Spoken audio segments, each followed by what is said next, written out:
Welcome back to the My Latin Life podcast. Since 2014, My Latin Life has been your trusted guide to traveling and living in Latin America. Our guest today is Jack's World. It's jacksworld.com. Probably seen some of his tweets on X if you're in the LatAm corner of Twitter. And we welcome Jack to the podcast. How's it going, man? Hey, man. It's going well, man. Thanks. How are you? Doing good. Thanks for coming on, man. I'm glad we finally got to do this. So, it's interesting because there's not too many guys that basically kind of use their real name, and they're just like regular guys on X without making it like a full brand type of thing. Like I can think of you and like a handful of others. I feel like we need more. How did you kind of get inspired to start posting on X? Yeah. I started a few years ago while I was traveling, and I always felt that I had a knack for just writing in general, right? And I felt like, well, what's the most writing native platform? Well, of course, it's Twitter, right? And so I just started putting my thoughts out there, talking about travels. Felt like, sharing your travels with friends and family is one thing, but sharing it to the world and seeing people agree or disagree with you and seeing what other people are talking about. Uh, I wanted to do that, started doing it, really enjoyed it, got a good response from people, and never felt compelled to try to hack the growth or anything. I really just wanted to share my thoughts, see who I can help and get some interesting DMs, and just kept going, never stopped, and really enjoyed it ever since. Cool. Yeah, I know you've been hanging with Nick from Bold Perceptions, and you've met some of the guys. Did you meet him like through X, or did you know him before? Yeah, I met Nick Build Perceptions through X. Yeah, he reached out actually to to meet up when we were both in Buenos Aires, and then through him, I met a bunch of other people who are also now on Twitter. Uh, Mr. Graham Lamperson as well. Uh-huh. So we're a good group of friends for sure, and I definitely thank the X community for the platform and the community for putting us in touch. Wouldn't have them without the platform. That's cool. Both previous podcast guests that the audience can go find. So I'm curious about your story, Jack. Like, what brought you down to Latin America initially? What made you stay? Yeah, so I had been working remotely since the start of 2020, and took my job remote within the U.S. Right, so I'm born and raised in the Northeast U.S. Took my job remote and started traveling around the U.S. and just enjoying staying with different friends and family across the country and enjoying that. And then after doing that, built up the courage and said, why don't I try expanding a bit? I took a look at Airbnbs in Mexico, like Mexico City and Guadalajara. I said, this is crazy. You're telling me I can live in a bigger apartment for a third of the price that I was paying in Austin, Texas at the time. Mhm. And I kind of let that simmer for 6 months, just thinking about it. I said, I really don't see a reason why not to try this out. So slowly sold my stuff off and, got rid of my furniture and whatnot, and packed a few things into some bags and got a ticket to Guadalajara. And at that point, the same thing happened, right? Confidence grew, my Spanish got better, and I was in Guadalajara for quite some time before I even came around to wanting to go to Mexico City or any further south, right? So yeah, it took time. It took building confidence and getting more comfortable with being out on the road by myself in Spanish and all that. Eventually said, well, you know what? Everyone talks about Colombia. Let's go check it out. I feel like I'm ready. I went very quickly after that. Felt like, the world is mine and I can go. And, from there I went to Brazil and onward. So it was long, a long couple of years of slowly building confidence, realizing I could do more than I realized. My Spanish is better than I realized. And, yeah, that's how I would explain it. Mhm. Yeah, that definitely makes sense. It's when you compare Austin and Guadalajara, actually very similar places in a lot of ways, but one third the price, maybe hotter girls, maybe better food in some ways, that kind of thing, and it's kind of a no brainer. Exactly. exactly. Yeah, they both have kind of a hipster thing going on, but you only have one life, right? Why not go do something really interesting, really crazy, immerse yourself, somewhere super unique. Um, so that was also part of it. But I will say it did start originally with the financial aspect of, hey, I can get an amazing apartment in a cool city I never lived in before for a really good price, and I wanted to explore that. The geo arbitrage is huge. I'm sure there's a lot of people listening to this that maybe haven't made the leap yet, and listening to a podcast like this might give them a little bit of a oomph, a little confidence to make it happen. What was the biggest surprise in kind of your first year on the ground, if you can think back to what it was like back a couple of years ago? Mm. Like the first few things I learned, or the first few things I encountered. Yeah, maybe misconceptions or what you thought it'd be like versus the reality. Mm-mm. Yeah, I'd say safety is a classic one. Most people think of dangerous situations when they think of Mexico and further south, but it's been said time and time and again. But common sense really goes a long way, and these places are just safer than you think, and they have more of a social network, social fabric, stronger communities than a lot of communities in the U.S. People are helpful. People are glad to see you visiting their country. I have never, never had a bad experience. Knock on wood, and of anything along the lines of danger or harassment or anything like that. Never, and it's been 5 years. So that's one thing. Um, Another thing I think is things tend to just work out down here, right? People get stuck thinking about, well, where am I going to live and where am I going to eat every day? Where do I get groceries? What, should I drink the tap water and all these things? But, just go and trust the process. You will find the answers to your questions, right? You will show up somewhere, you'll take a walk, you'll find a restaurant you like, you'll find the grocery store, you'll find the right water to drink. Like, you know, these countries have a way of being informal if you're used to the formality of the US and Europe, right? Mhm. But that informality is something to get used to and embrace, and it very quickly works for you. Uh, that's a big thing as well, right? You show up and nothing seems to really make sense, but slowly you realize the informality is actually what keeps it all together, right? It keeps it. What do you mean by keeps it all together?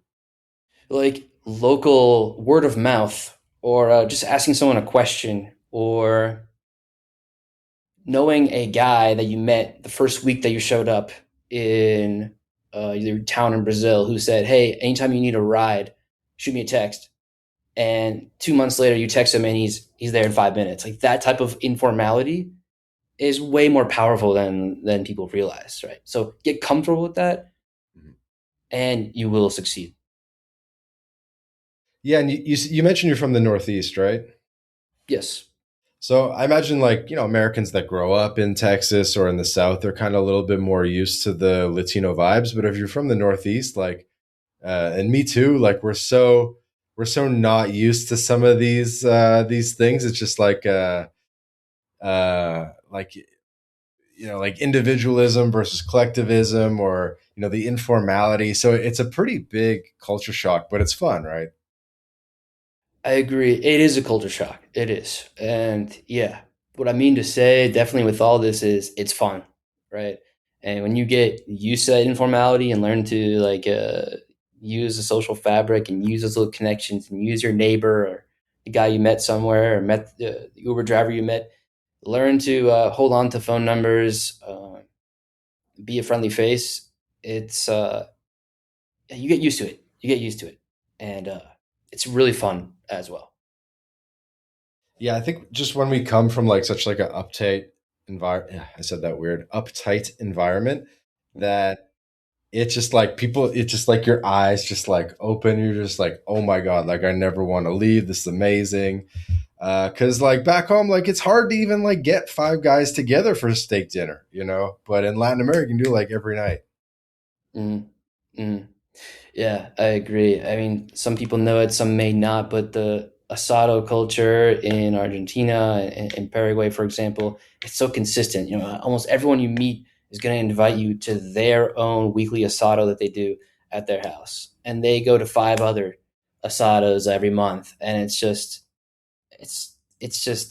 deeply social uh, and so fluid. It's just not what we have back home right now. Yeah, you're right. Yeah, I was talking to my mom. I'm like, part of me wants to like come back home and like, do barbecues every weekend with the fam and everything. And she's like, yeah, I mean, we don't do that. Like, it's like, don't get your hopes up about doing barbecues every weekend if you come home because, it just doesn't work like that. Yeah, I agree. Yeah, that's something that you try to bring some things that you learn or pick up on down here back home, and the response isn't the same. Yeah. Dude, it's crazy. Like it's just like all these little things where I feel like, especially for people from the Northeast, which is like the most kind of uptight region of the U.S., where it's like it becomes the biggest culture shock. Like I feel like people in California, Florida, the South, it's not as big of a culture shock, but people from the Midwest and the Northeast, where it's like more Anglo, it's like such a big culture shock. Just everything where it's like, oh yeah, we're going next bar. Let's go to the next bar. And if you say next bar in the Northeast, we're like, oh no, I gotta get up in the morning and like gotta be home, gotta get in bed by 11 or whatever. But like and then you go down to Latin America, it's like next bar, and everyone's like, yeah, next bar.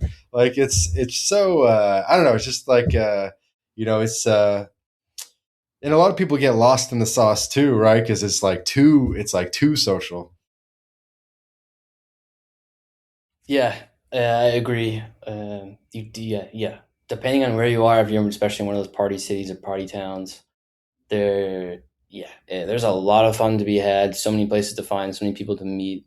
You can just keep going. You can keep going every weekend, and you can keep going all night. Really, especially if you're in somewhere super fun, like I don't know, a city in Colombia or something, or somewhere in Rio. But yeah, you do have to watch out in terms of getting lost in the sauce. Yeah, I guess that's another topic, but just like like it's more like it's more benign than that. Just like routine, responsibility, that kind of thing, and their kind of approach to life in that way. Mm, yeah, yeah, I agree. Yeah. So okay. So you started in Mexico. It seems like you've become more of a Southern Cone guy as you made your way south. You kind of made your way south. It seems like you haven't gone back north. So you did Mexico, Colombia, now Southern Cone. You've been in Floripa, Argentina, Bolivia, etc.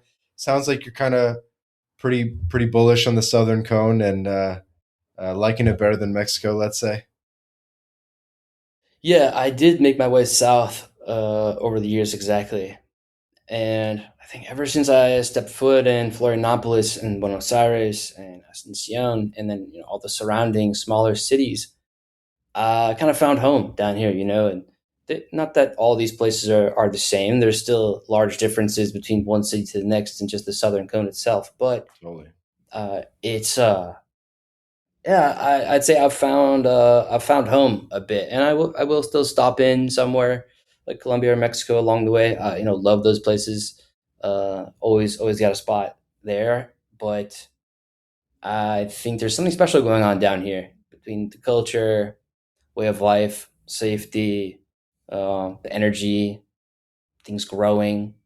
There's something special going on down here, and it's kept me around. And you've been tweeting about this too. Like I think you saw the Peter Thiel move to Argentina. You're tweeting about that a bit, and just kind of tweeting about Southern Cone being overrated. I guess give us the thesis there. You said overrated. Do you mean underrated? I meant underrated. Sorry, I meant underrated. I did a No, little I did a little hiccup at the same time. Sorry. no. I'm just messing with you. Yeah, it's one of those things that I think unless you come see it, you may not realize it. It's the way of life, and let's call Buenos Aires, the hub, I suppose, of the Southern Cone, Mm. along with Santiago, Chile. I mean, they're just so rooted in like European tradition and culture, and they kind of have an old world feeling in that sense. That it's hard to get a sense for it until you come here and see it. But it's I think it's a place where I hear this all the time that people who spend a lot of time in Europe come down here somewhere like Santiago and Buenos Aires and they say, this is what Europe 20 years ago felt like.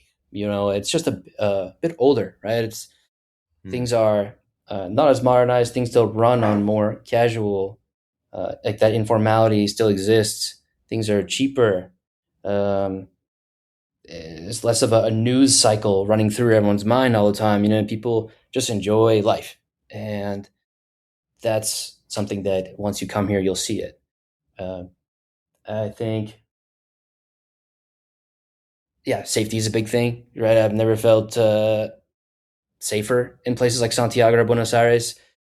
You know, one big example is, let's take how big Buenos Aires is, right? It's a massive city, Mm. and many of those neighborhoods, 80, 90%, are super safe to walk around. No, 95% are completely safe to walk around.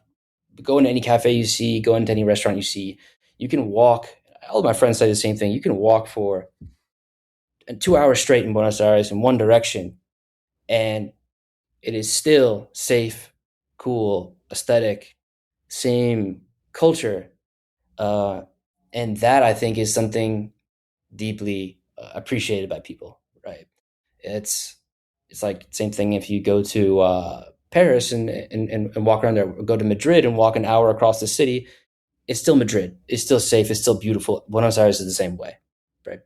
And I find that to be something unique because that doesn't always apply to somewhere, let's say like Bogota or Mexico City. You walk an hour or two, you may end up somewhere that looks different than the typical tourist areas, right? Mm. Um, and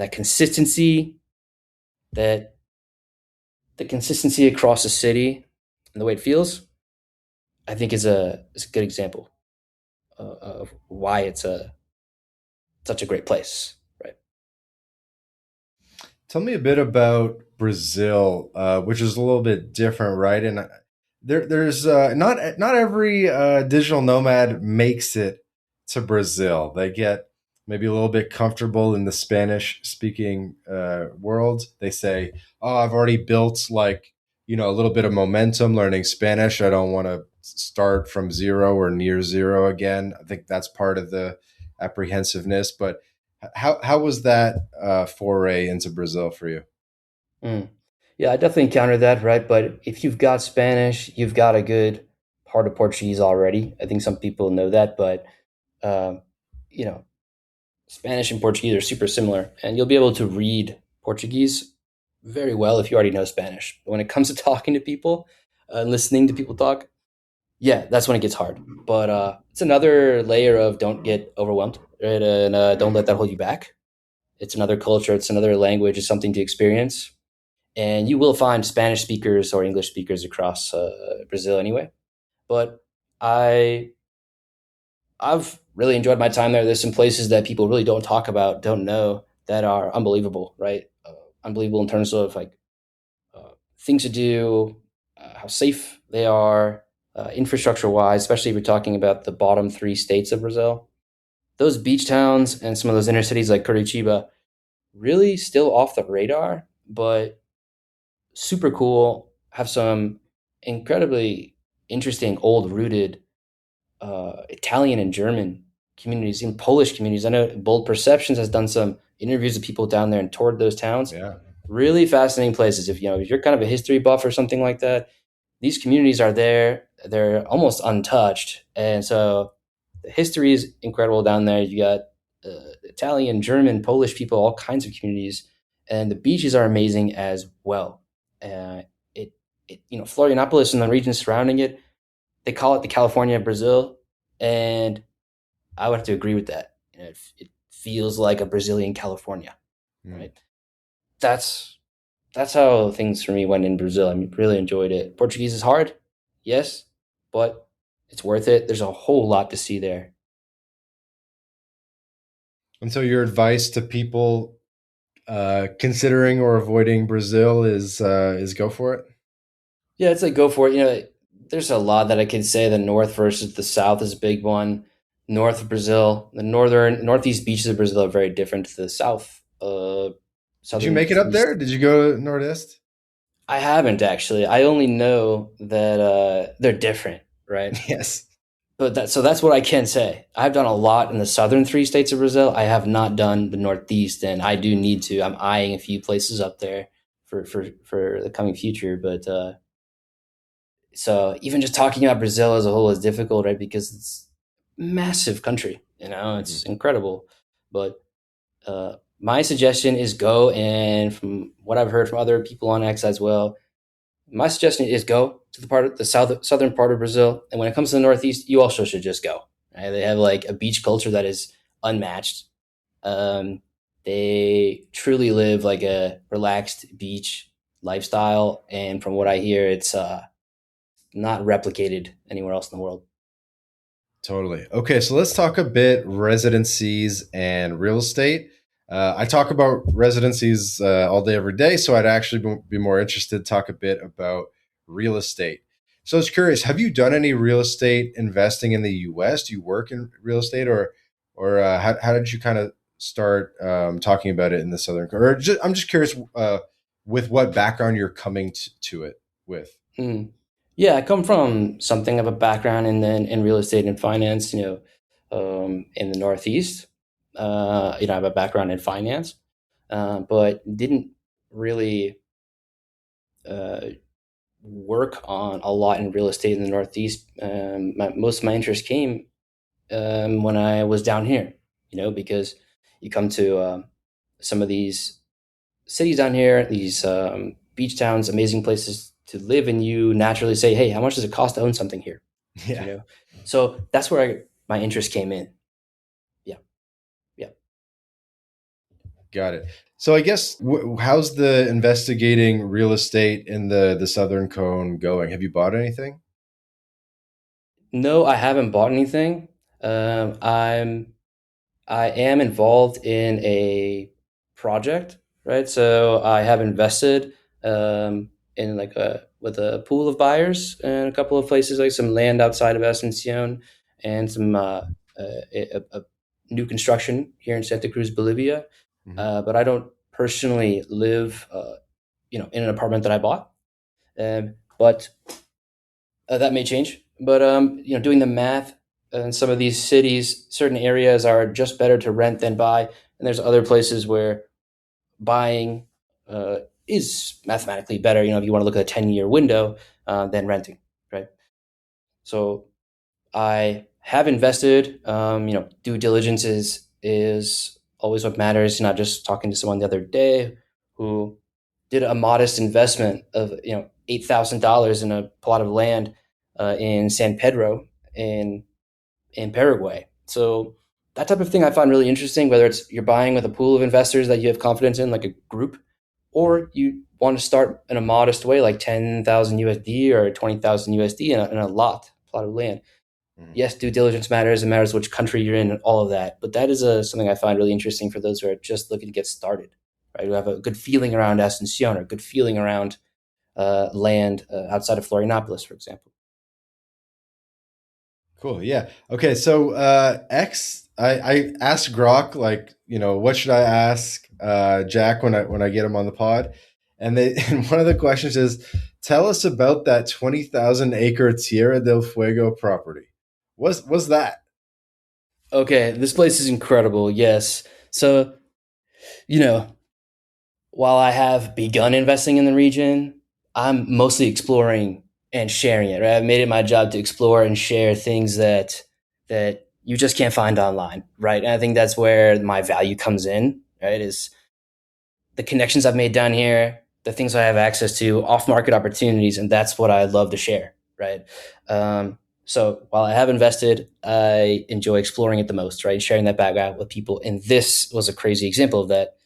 Um, yeah, it has 20,000 acres at the bottom of Tierra del Fuego. So this is the This is a property that starts when the road ends, the last road in the Americas, right? So, as the bottom of the continent, it is one of the last pieces of land that anyone can privately own, and it is gigantic. It is on the ocean. There's it's like old growth forests. Mhm. It is. It actually used to be disputed land way back between Chile and Argentina. It has a deep history as Mm. archaeological sites there. You are on multiple channels of the ocean. You got dolphins, whales, penguins.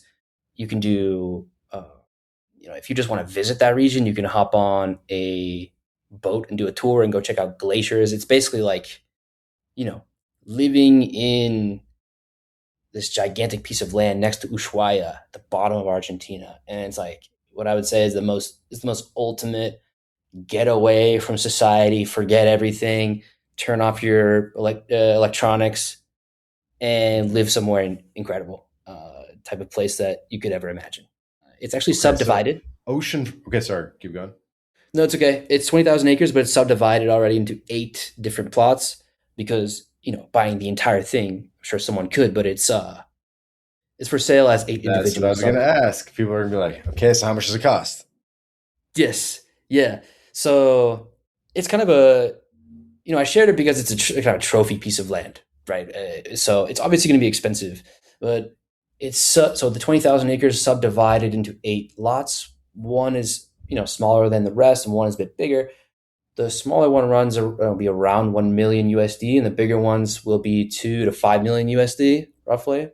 So you're buying a massive, piece of land, um, but it's yours. I looked deeply into, can you build your own homestead on this, right? Because there's some regulation around this type of land, and yes, you can. You can homestead on this. You can build what you want, um, and so you're buying the land, but then you can do what you want with it. Okay, so if I'm, is it worth doing some math on like a per acre basis? Do you like, do you know like the price of any one and like how many acres you get? I had it. I may need to pull it up. Um, Okay, we can come that back to that. does. Yeah, That's we can come pretty back to cool. it. Mm. Where are you kind of seeing a lot of the opportunities, or because you've been tweeting as well about like the 50K condos, the 70K condos in Paraguay. You're in Bolivia now. You've been kind of investigating different places in the Southern Cone. Where do you kind of feel like there's good yields, good opportunities? Yeah. So pure yield investigation that I've done right now, Asuncion has close to what you can achieve is a 10% yield, right? Rental yield. So Asuncion is still growing at an excellent rate, and things are renting for a great price. There's a lot of construction going on, but most of that construction has started edging out of the city, right? So we're talking about the prime areas of Asuncion, still an excellent place to buy, and you still have an entry point of 60 to 120K for something like a studio or a one bedroom apartment, whether it's for you or just for renting out, right? Um, so Asuncion, uh, uh, all numbers considered, excellent place to still invest, right? And I don't think that's going to stop with how things are going. Buenos Aires, also a good uh, a good call in my opinion, right? Just in how established this city is, and we're seeing this international interest show up, and there's something interesting about Argentina that property is the place that Argentine people store value, right? When you come from a place with Yeah. inflation like Argentina, what do people do? They put dollars into property, land, houses, beach houses, and that gives it, I think, a real backing, a real stability because it's been the place to store your money in Argentina for a very long time, and it's dollar denominated, right? And so prices are good. Every month, the Argentine government releases the number of transactions the average amount per transaction in the city of Buenos Aires. So I have sent out a few newsletters and posts around that, and things are stable after a big 2025. Right, 2025 was a big year for real estate in the city of Buenos Aires, and there was a small dip, which is expected around January of 2026. The post season dip, and then things have bounced back. We're seeing a high percentage of year over year transaction volume. So the numbers are there for anyone who wants to go check out. Right? Is there another city that you'd want to ask about? I think Asunción and Buenos Aires are the ones that I know the best. And what's your experience been with, like, do you try to meet up with some of the developers, real estate agents, and so forth, and get some tours of the properties? Yes, yeah, that's a great question. So I have made some excellent connections in Buenos Aires. Right, right. So one thing that's difficult about buying in Buenos Aires is in Argentina, the fee collected by real estate agents is on the sell side, right? So the seller pays the agent the fee. So when you come to Argentina, let's say Buenos Aires, and you're looking to buy something and you're trying to talk to agents, you kind of have to chase them down, right? Because agents are focused on who's selling, right? Because that's where they make money. So finding a good agent in Buenos Aires is really hard. So it took me a while to do that because I wanted to recommend everyone to the best agent I could find. Mhm. It I found a group that's amazing. Um, I can their name is MGOTZ, so it's MGOTZ. That's like their abbreviation. It's run by one guy and he's a team behind him, and they've been helping foreigners invest in Buenos Aires for a very long time, and he's been amazing, right? So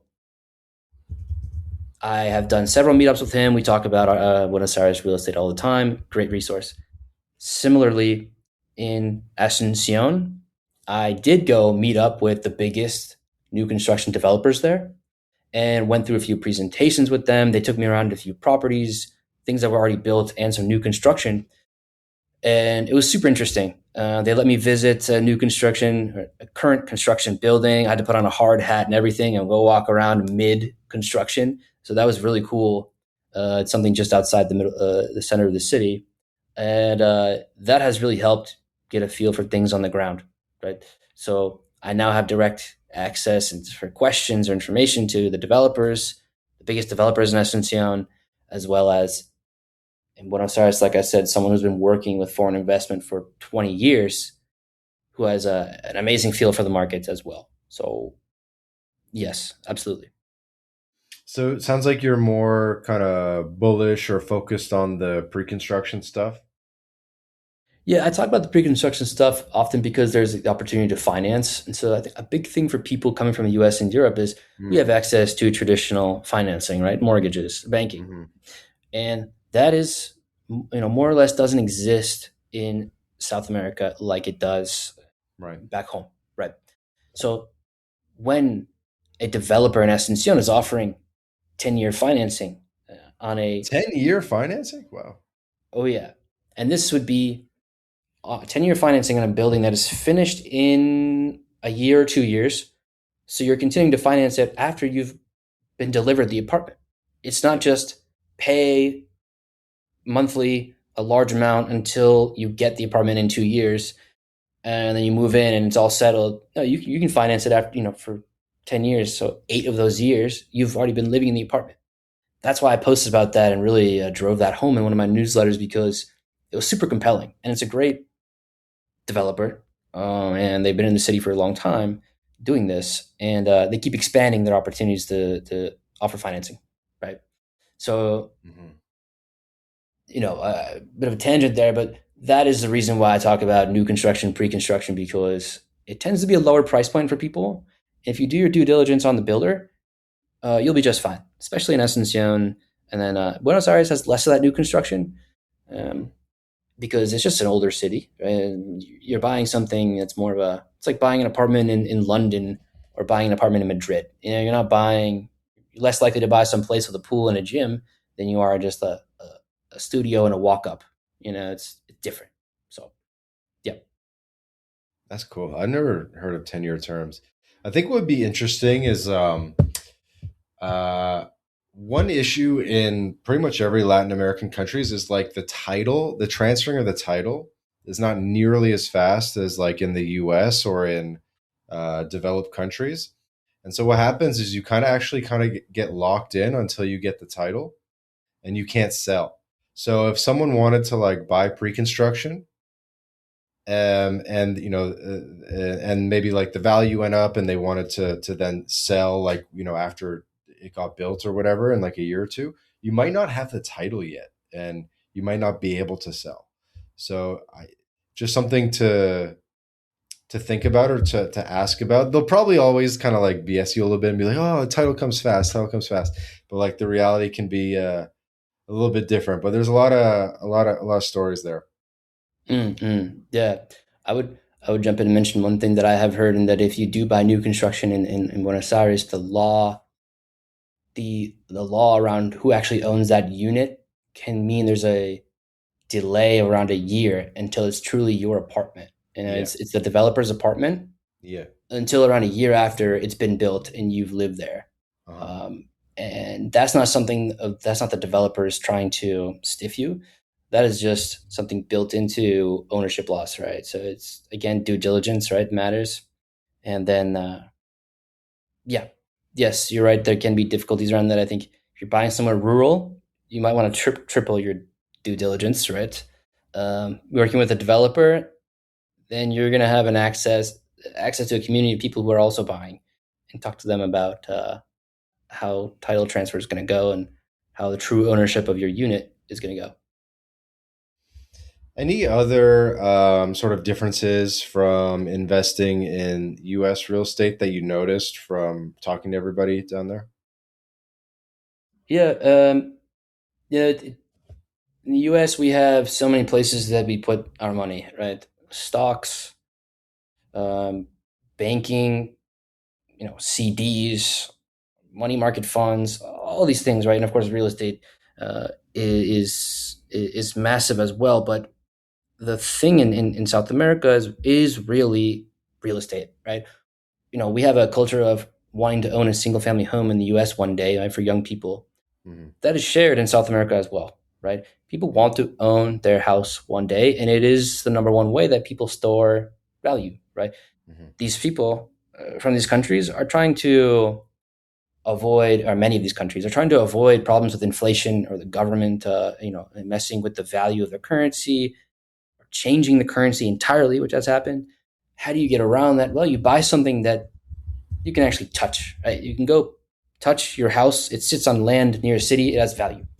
So coming into it with that in mind matters, right? And it actually helps bolster the value of things. Um, and then, so that's a similarity I would point out. Big difference. Number one is just that things run on cash in general. So we just talked about financing, but that is an outlier in regards to the entire rest of the region, right? The entire rest of the region, you are quoted on the full cash price. You show up with cash, or use an intermediary.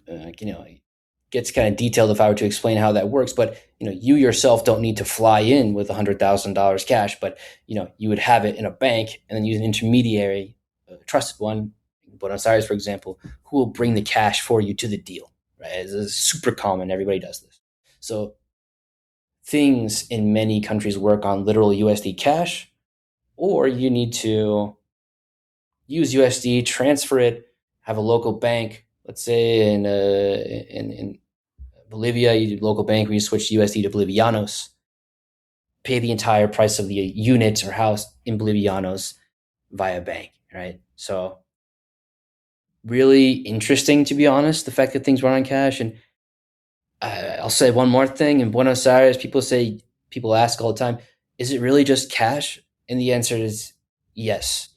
If you buy something in Buenos Aires, you will be in a room with a notary and an intermediary and the person selling the house or the unit across the table from you, and you will both sit there and count $100 bills until Yeah. you're done. We got the money machine out. Yep, yeah. And so The- I think it's something people do know, but people are aware of it, but not aware of it to that actual moment. You got to count it up, and How it's much pretty actually funny. is 200K in cash on the table? It's funny. It's probably smaller than you think, but still big. Big. Yeah, especially because they only want hundreds. So Yeah. it it it sounds Shit is certainly kind of. crazy, bro. How stressful is that? Like going to that appointment, leaving that appointment. I Tweets agree. even the what's his name, like buy sell BA guy on Twitter. He'll like sometimes post photos from like the counting room. Yeah, and I think the crazy part is not that it's wild to be moving around that amount of physical cash, but the fact that that's normal. That happens every single day, and Hmm. people in Argentina are known to store USD dollars, under their mattress, because they literally do that, or they store it in a house. Yeah, So this is a fucked up observation, but you'd think there'd be more home invasions knowing this. yeah, it's maybe it's they store I don't know a couple grand under their mattress, but when Still enough to make it worth it. but I think when maybe when people refer to under their mattress, they mean that it's stored. People did not like denominate their house and their life in USD in that sense, right? So you buy your apartment with 100K USD, and that's your money. Right? That's your Yeah. savings. You're New saving. You're saving. You're not saving in pesos. new interpretation of the word liquidity. Okay, so as we get to wrapping up, last quick thing. As an American, obviously, it's very different living abroad, and especially the residency game, the investing game. Everything's kind of different abroad as an American compared to everyone else. Um, on the residency side, I guess. What do do you think there's anything that like particular has a particular synergy with being a U.S. citizen, like any Plan B residencies or just Southern Cone countries in general that have a good synergy for Americans? Yeah, that's a great question. And then things are always changing as well. Um, for a if you're concerned about being a tax resident in another country and you don't want to be subject to that, Paraguay remains kind of the king there, right? Physical presence required is very low, and it's a doesn't they don't tax foreign income. Now, pretty much everyone's aware of that now, but you know, while they do change some small rules around about residency in Paraguay, it is still the king of that option, right? Now, if you want a plan B, as in something to hold in your back pocket and be able to move and stay in a country when you want to, perhaps in 3 years or in 10 years, you've got Paraguay. And you've also got, I think, interesting one that I've really started talking about is Uruguay, right? Uruguay has relaxed some of the expectations around physical presence during your residency processing. And in Uruguay, you don't apply for temporary residency. Temporary residency doesn't exist in Uruguay. You go straight to permanent residency in Uruguay. So since they've relaxed physical presence rules in Uruguay, I said this in a tweet, it has, in my opinion, become the best plan B permanent residency in your back pocket in the Southern Cone, in South America as a whole, because you can, you know, Hmm. as of right now, if you do everything correctly, you can show up in Uruguay, apply with all of your documents, leave Uruguay, and be approved to be a permanent resident. That's how things are currently going. It's important to keep an eye on this. This is not a written change, it's an informal change. But this is one of the biggest developments I've seen in a long time. And it's worth mentioning. Um, you know, please work with a good firm if you're going to do that because it matters how well your documents are done. But that, got to mention that one. It's big. Yeah, I think especially because it's like 1 day every 3 years instead of Paraguay's 1 day every 2 years, Correct. which I think makes it a little better. Yeah, I would say Yeah. like I think it depends on people's goals. Obviously, if they Mm. want to get a second passport, maybe Chile, so you get the ESTA visa free to the U.S. Um, but yeah, so yeah, dude, I agree with you that the Southern Cone's like a really like the opportunity area. I think in Latin America. think Central America as well. Those are the two that I'm most bullish on: is Central America and the Southern Cone, for different reasons. Obviously, the Southern Cone's significantly more civilized and livable in some ways. So I think it's really cool, and I'll be following your page and encouraging others to do the same. So why don't you tell people where they can find you, follow you, all that good stuff? Yeah, my main platform is really just here on X, right? So it's Jack's World, so at its Jack's World. That's my handle. Um, Follow me there is where you'll see the most from me. I don't have a short form content account anywhere. Like a TikTok or anything. It's not where I don't think it's where our communities really talk anyway. I do plan to get on YouTube soon. Only time to get around to it.